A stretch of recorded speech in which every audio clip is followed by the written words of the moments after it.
ரெம்பரான்ட்ல இருந்து, பிகாசோல இருந்து, வான்கோவ்ல இருந்து நிறைய மிக முக்கியமான ஆளுமைகளுடைய ஓவியங்கள் இருக்கு இல்லையா? அவர்கள் ஓவிய உலகத்துல ஒரு கிட்டத்தட்ட பெரும் சாதனையாளர்களாக அறியப்படுறாங்க. ஆனா அவர்களுடைய ஓவியம் நமக்கு நேரடியாக போய் பார்ப்பதற்கோ அல்லது அதை பற்றி படிப்பதற்கோ குறைவான சாத்தியம் தான், கொஞ்சமான சந்தர்ப்பம் தான் கிடைத்திருக்கு. நான் பயணம் செய்கிற எல்லா நாடுகள்லையும் இந்த முக்கிய ஓவியங்களை பார்க்கிறது வழக்கம்.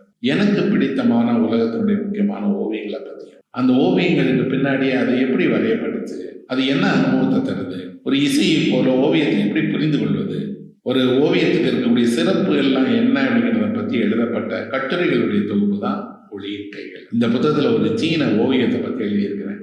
அது ஒரு நீண்ட ஓவியம், ஸ்கிரால் சொல்லப்படக்கூடிய ஒரு சுருள் ஓவியம். அது ஒரு 70mm ஐமேக்ஸ்ல பார்க்குறோம்.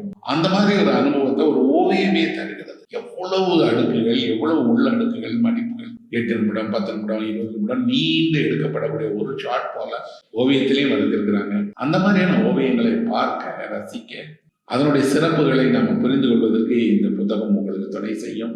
ஒளியின் கைகள் அப்படிங்கக்கூடிய இந்த நூல் தேசாந்திரி பதிப்பகம் வெளியிட்டிருக்கிறாங்க. சென்னை புத்தக கண்காட்சியுடைய தேசாந்திரி பதிப்பு அரங்கத்துல உங்களுக்கு இந்த புத்தகம் கிடைக்கும்.